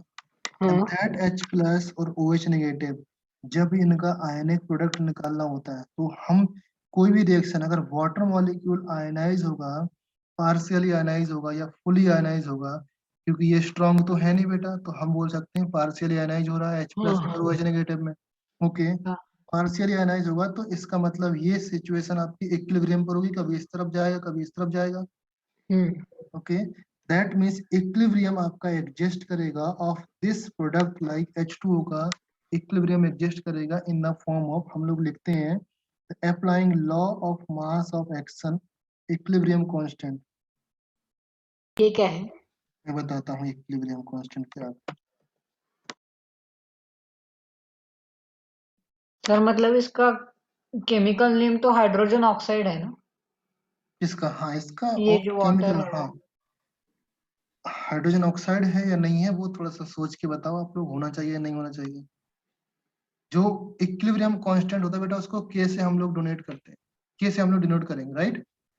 हाँ। अभी किसी भी चैप्टर में आप पढ़ने जाओगे इक्विलिब्रियम कांस्टेंट होता है is equal to the product of, product means concentration या बेसिकली मल्टीप्लिकेशन, या ऐसे लिखते हैं डायरेक्टली, अब समझो the concentration of HN into concentration of OHN is upon concentration of water। ये हम लोग लिखते हैं, इसको शॉर्ट फॉर्म में लिखने का तरीका ये होता है K इज इक्वल टू होता है, इस जो ब्रैकेट बना ना इस ब्रैकेट को क्या बोलते हैं? सर ये आयंस को रिप्रेजेंट करने के हाँ, लिए। ये कंसंट्रेशन है। Concentration of H plus and concentration of OH negative and concentration of H2O। ये होता है आपका इक्विलिब्रियम कांस्टेंट। ओके, ये इक्विलिब्रियम कांस्टेंट, इसकी हर वैल्यू एक के लिए निकालना है अलग। हम लोग, समझे? ये चीज समझ में आया? सर ओके, ये फिर हर एक के लिए अलग होगा ना? सारे रिएक्शन के लिए अलग अलग होता है, सारे रिएक्शन के लिए अलग अलग होता है। ओके, सो हम पता करते हैं एट 25 डिग्री सेल्सियस, हम बताते हैं एट 25 डिग्री सेल्सियस या नॉर्मल टेम्परेचर का हम लोग जो डिस्कस कर रहे हैं एट 25 डिग्री सेल्सियस, हम बात करें जो वाटर का सैंपल होगा, ये वाटर का कंसंट्रेशन होगा, इसको हम लोग क्या करते हैं द कंसंट्रेशन ऑफ वाटर, जो आपका कंसंट्रेशन ऑफ वाटर हो जाएगा इसको हम लोग 1 एज्यूम करते हैं। बेसिकली क्या हो जाएगा आपका, इसका कांस्टेंट हो आपका इक्वल है, तो जो के हो जाएगा that is H2O is equal to H plus ion and OH ion negative, right. Cross multiplied किया, इसकी वैल्यू हो जाती है 1। जैसे इसकी वैल्यू 1 हो जाती है, या आप 1 ना समझो, इस पूरे कंबाइंड करके हम लोग KW लिख देते हैं। KW मींस वाटर का dissociation constant, right. KW means water, right, समझ में आया? And that is equal to H plus ion and OH minus ion. ये चीज समझ में आया कि नहीं? ओके, ये होता है इस तरीके से, समझ लो अभी। ओके, बाद में चैप्टर होगा इसका तब बताऊंगा, बिकॉज इससे थोड़ा सा रिलेशन आएगा ना आगे, इसलिए मैं आपको थोड़ा सा बेस बताता हूँ यहाँ पर। ओके, ये चीज क्लियर हुई। अगर हम बात करें 25 डिग्री सेल्सियस पर जो आपका वैल्यू होता है, किसका value, the concentration of H plus ion is equal to concentration of OH negative ion is equal to 10 power minus 7 molar। molar means M। समझ में आया? अभी इसलिए वाटर का पीएच 7 इस M का मतलब होगा 7 moles per litre. Litre. Okay, अगर ये वैल्यू मैं यहाँ पर रख दूंगा तो कितना आ जाएगा, KW is equal to 10 power minus 7 into 10 power minus 7, तो KW की वैल्यू 10 पावर माइनस 14, ये KW की वैल्यू होती है। बट मेक श्योर दैट कब होती है, इसका यूनिट क्या हो जाएगी, मोल स्क्वायर पर लीटर स्क्वायर, बिकॉज दोनों की मल्टीप्लाइड हो जाएगा ना, and that at 25 degree Celsius, इसी टेम्परेचर पर होती है। अगर टेम्परेचर इंक्रीज डिक्रीज कर देंगे तो ये वैल्यू चेंज हो जाती है। फिर से। हाँ बिल्कुल, समझिए, हम्म, क्लियर है ना? तो 90% टाइम इसी टेम्परेचर पर पूछा जाएगा। ओके, कभी कभी ज्यादा टफ क्वेश्चन बनाना है तब टेम्परेचर आगे पीछे करेगा, नहीं तो नहीं करेगा। यहाँ तक क्लियर है बेटा? नाउ ये चीज तो आपको समझ में आ गया होगा। अभी जो पीएच वाली चीज होती है, पीएच वाली चीज क्या होती है? पीएच आपका होता है किसी भी चीज का पीएच निकालने के लिए, पीएच क्या है बाद में बताएंगे। पीएच निकालने के लिए फॉर्मूला होता है minus log log of H positive. H positive. इसका मतलब क्या? कंसंट्रेशन ऑफ H पॉजिटिव है। अगर सेम यही मैं OH को OH से चेंज कर दूंगा तो POH is equal to minus log of OH negative आ जाएगा। समझिए, तो यहाँ पर अकॉर्डिंग टू दिस हम लोग निकालेंगे PH is equal to minus log of H plus की जगह कितना है बेटा? 10 पावर माइनस 7। हाँ, तो PH कितना आ जाएगा? माइनस तो था ही ऑलरेडी, माइनस 7 आगे आ जाएगा। एंड log 10 की वैल्यू हो जाती है 1, तो PH is equal two plus 7 या 7। ये किसके लिए आया PH? Water. Of water. Same concept लगाते हैं किसी भी चीज के लिए। अभी हमने सिर्फ वाटर का लेके चला। ओके, बाकी चीजें हम लोग नेक्स्ट क्लास में देखेंगे। उसमें आपके सॉल्ट चलेंगे, जिसमें आपके जिप्सम विप्सम वगैरह आ जाएंगे, और आपका पीएच चलेगा। ओके, क्लियर है? यहाँ पर हम लोग स्टॉप कर रहे हैं। इनकेस कुछ डाउट हो तो मुझे भी सेंड कर सकते हो विद दिस स्क्रीनशॉट इसका। ओके, अगर कुछ किसी पॉइंट में डाउट हो तो वो भी मुझे सेंड करो। ओके, सर, और आप वो शीट पोस्ट कर देंगे? हाँ मैं शीट पोस्ट करता हूँ। ओके, अगर आज नहीं पोस्ट करता हूँ तो कल मुझे ध्यान दिला देना मॉर्निंग। ओके, कल ध्यान से। चलो bye bye. Bye sir, thank bye you. Sir, thank you sir. Bye sir. Bye bye बेटा।